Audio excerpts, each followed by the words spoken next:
The USSR and Germany were the first nations to be introduced in World of Tanks.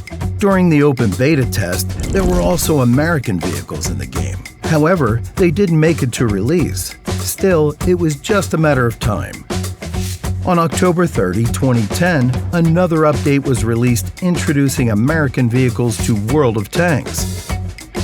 That moment began a new phase of the game's development.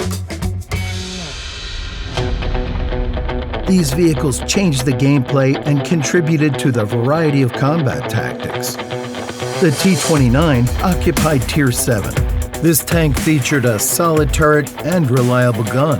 In battles, it faced other vehicles of the same tier, such as the IS and the Tiger.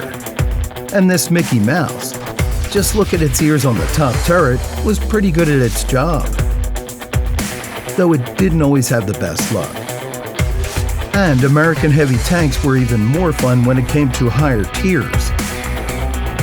Sturdy turrets and the best depression elevation angles for the time were the trademarks of these vehicles. Players appreciated both the T-32 and T-34 tanks, but the main star was yet to come.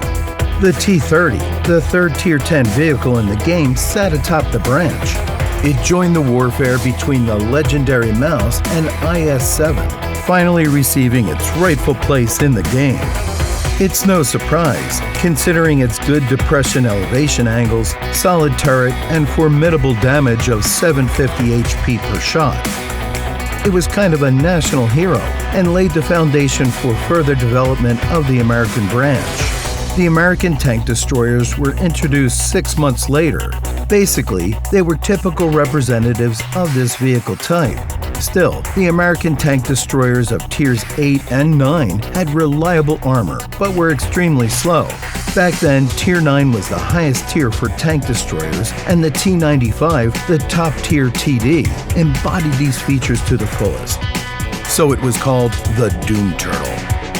It had impenetrable armor and dealt a huge amount of damage, which made it a formidable foe for any opponent. Still, it had one obvious drawback: speed. Not much has changed over time. The T-95 is still one of the slowest vehicles in the game.